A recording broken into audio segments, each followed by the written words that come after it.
Okay. This video is going to be just a recording of the solutions to questions 1, 3, and 5 on assignment 2. Okay.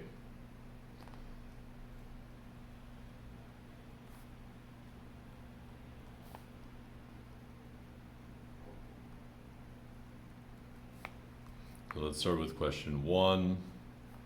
This says f and g are functions, and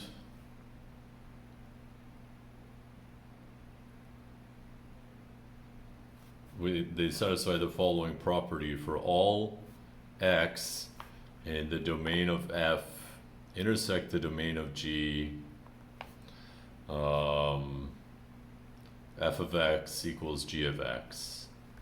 Okay, and then we're supposed to prove that f union g, oops, not f u g, f union g is also a function. Okay.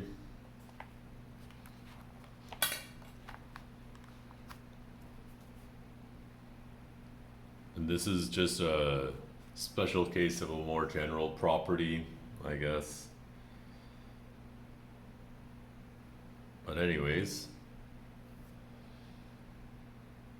okay, we need to prove that f union g is a function. First of all, f and g are functions, so they're both relations, and then union of two relations is also a relation. Okay, so f consists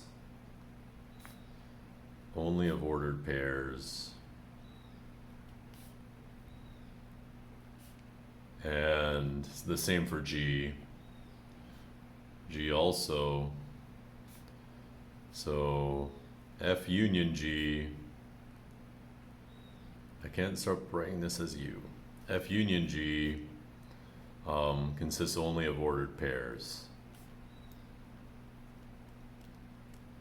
In other words, f union g is a relation, so it could be a function too, we don't know.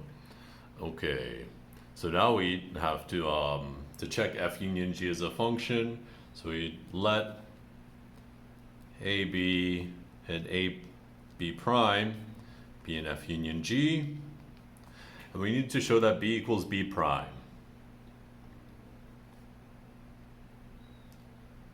Okay, so how do we do that?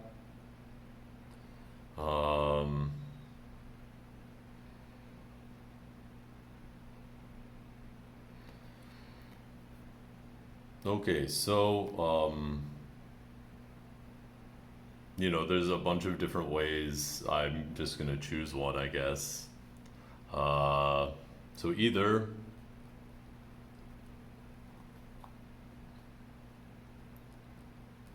AB prime are both in F, both in G, or, you know, AB is in F and AB prime is in G. Or like one is in G and the other is in F. Or vice versa, it'll say that. Okay, but the point is that they're either in the same one or they're in different ones. Okay, so let's treat those two cases. Okay. Case would be that AB and AB prime are in F, and then if they were in G, it would be the exact same thing would happen. So we'll just say like, or G, which is similar. Okay, I don't mean, so they're both in the same one. If it's G, the argument would be the same. Okay, now F is a function, and by the definition of function, we have that b equals b prime. So b equals b prime. That's what we wanted to show. That's what we need to check. We need to check that b equals b prime for this for this possible function. Okay, so the other case is that one is in F and the other's in G. Let's treat that case.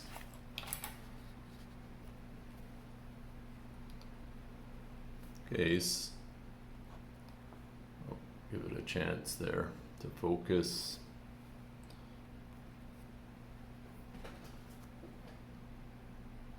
Okay, what's happening? Okay, so the other case would be that AB is in F, AB prime is in G. And I know this could be in G and this could be in F, but what I would write would be the exact same, just switching F and G. So we'll skip it. Okay. Or I'll just say or, that you can switch them. Okay, but it's the same argument. Okay, then, well, this just means that f of a equals b, and a is in the domain of f, and this means that g of a equals b prime, and a is in the domain of g. Therefore, a is in the domain of f and g. So f of a equals g of a by our assumption, or I guess by hypothesis is a better way to say it. So this is b prime, so b equals b prime. And then these two cases, that's the different things that can happen. And in both cases we show b equals b prime, so f union g is a function. Okay, and that is question 1. So the next question would be question 3. Question 3. Now, f and g are one-to-one functions, and we have to show that f of g is one-to-one, and we have to prove a formula for f of g inverse. Okay. Let f and g be one-to-one functions.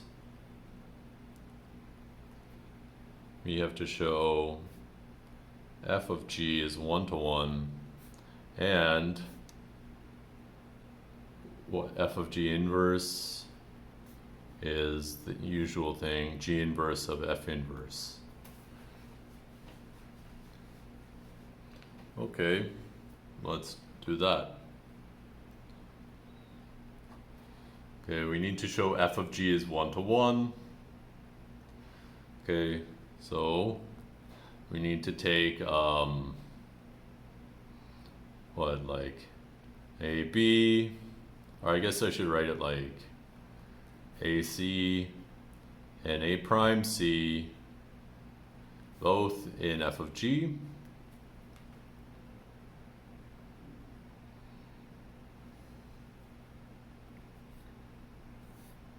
And we have to show that A equals A prime. Okay, now, since AC is in f of g, there exists B such that AB is in G and BC is in F. In other words, if I, maybe it's a good idea to kind of translate this into normal language. We're saying that we're supposing f of g of a equals c, and we're supposing f of g of a prime equals c. And then what we're saying is that because f of g of a equals c, that means that there's some b such that g of a equals b and f of b equals c. Okay, and similarly, there exists b prime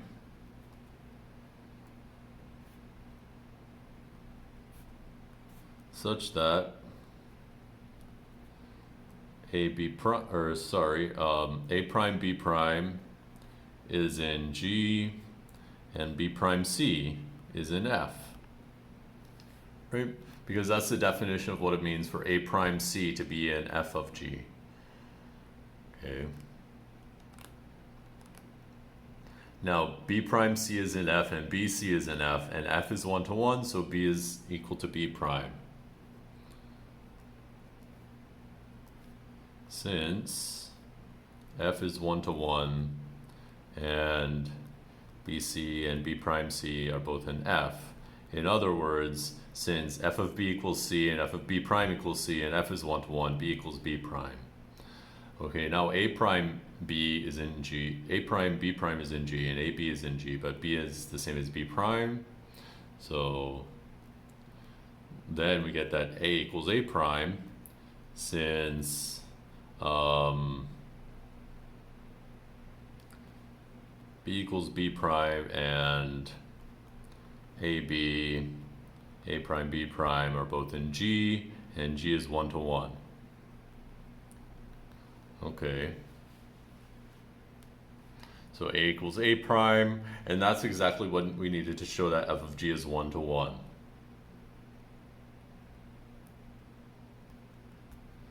Okay, now we need to prove a formula for the inverse of F of G.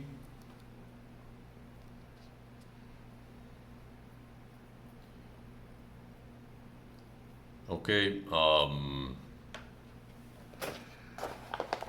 there's, some different ways to do this, I guess. Let us use one way, so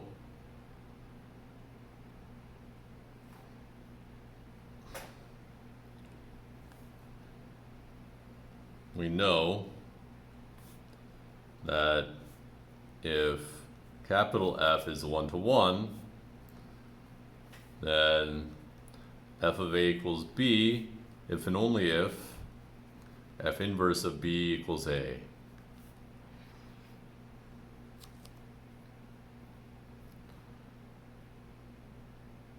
Okay, and what we want to do, and we want to show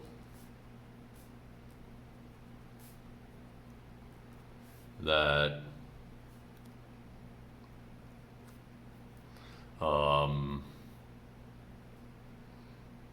we want a formula for F of G.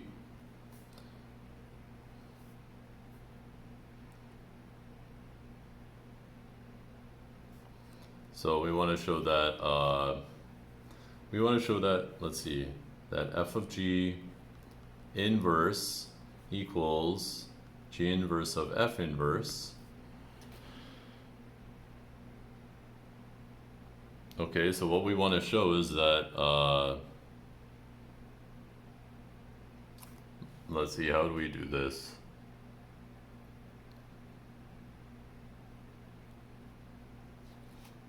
So we want to show this. That means we want to show that F of G inverse of C equals G inverse of F inverse of C.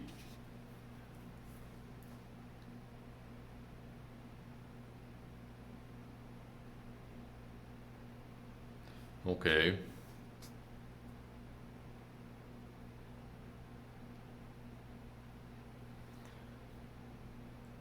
And if we call this A,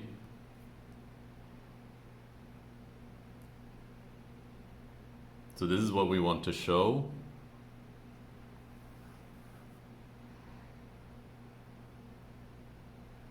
That means we need to show that when we plug,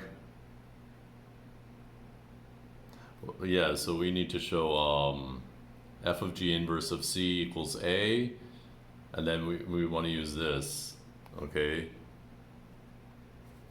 So we can show that F of G of G inverse F inverse of C equals C.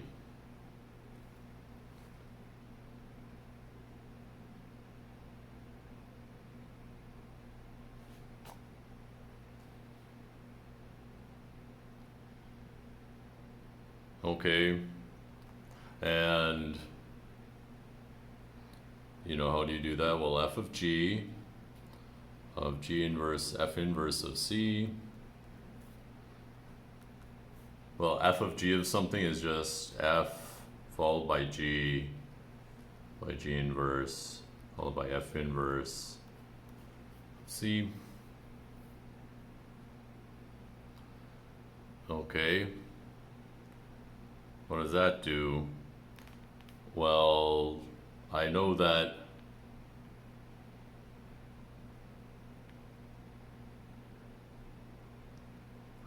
G of G inverse is just a thing.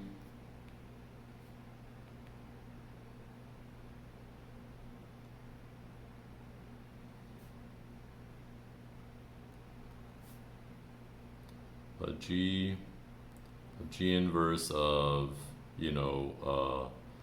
B is just going to be B. So G of G inverse of F inverse of C is just going to be F inverse of C. So this is F of F inverse of C, and F of F inverse of C is just C. Okay, so that shows that F of G inverse F inverse C is just C, so that means that G inverse F inverse C is equal to F of G inverse of C. Okay. So now we can claim that F of G inverse of C is equal to G inverse F inverse of C. Right, and for which C is this true? Well,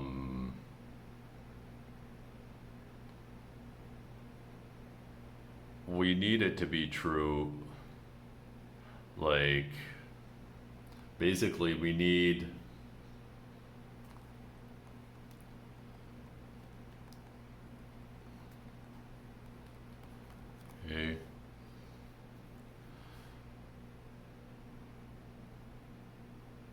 Okay, we need it to be true for all the C's. Like, we need these two functions to have the same domain, and then once these two functions have the same domain, this is true for all C in the domain of these functions. Okay, so oops.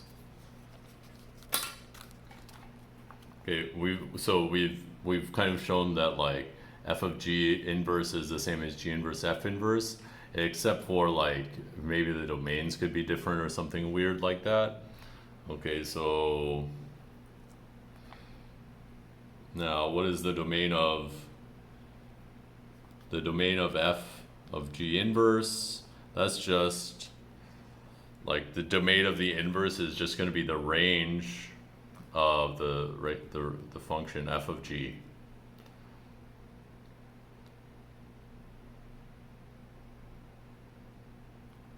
And what's the domain of G inverse of F inverse? Well, that's going to be, so to find the domain of a composition of functions, well, it's the domain of F inverse,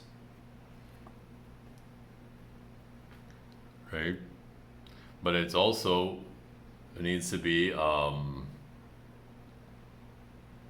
basically, it's all the x's that are in the domain of F inverse, and such that F inverse of x is in the domain of G. So I guess we should write it like this. The x's in the domain of F inverse such that F inverse of x is in the domain of G inverse.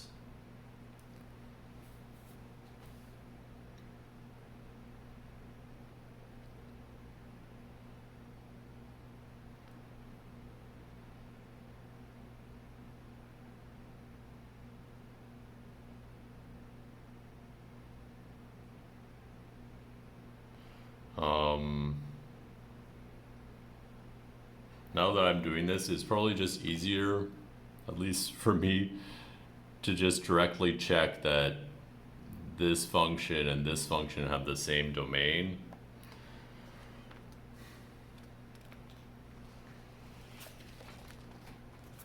let's just quickly check that. So let's say that C is in the domain of f of g inverse.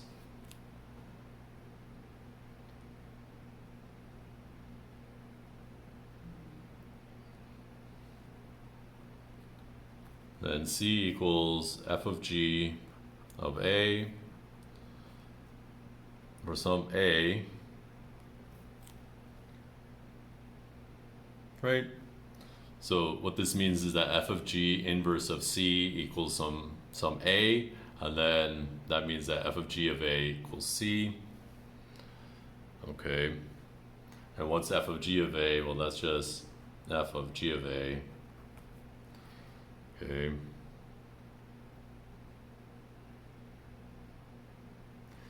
Now this tells us that f inverse of C equals g of A, and that tells us that g inverse of f inverse of C equals A.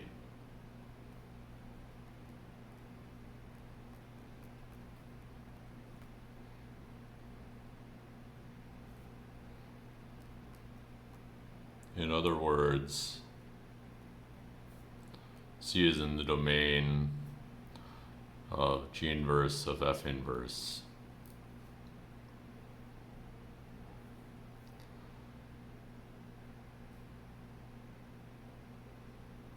And then if we do the same argument in reverse, we see that you know, any C in the domain of g inverse of f inverse is also in the domain of f of g inverse.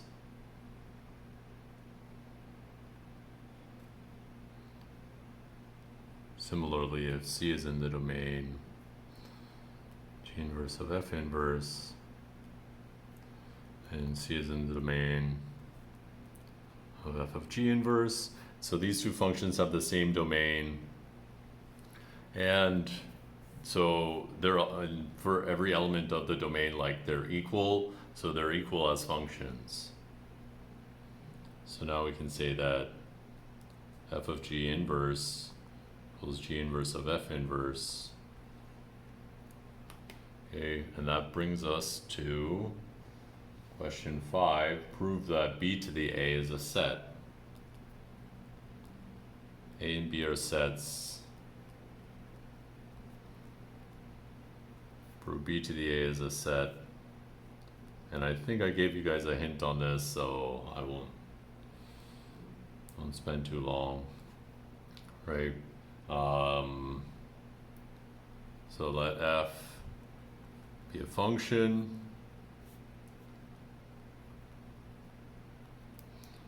Then f is a subset of the Cartesian product of a and b. That's another set, okay? So this is a set. A cross b is a set. So that means that f is in the power set of a cross b, another set. So, oops. Okay. So f is an element of some set. So so this is by like class theorem. We show that the Cartesian product of a and b was a set. Okay, this is by axiom of power sets. The power set of a cross b is a set. Okay, now b to the a, which is all the f's in the power set of a cross b, such that f is a function from a to b. This is a set by the axiom schema of comprehension.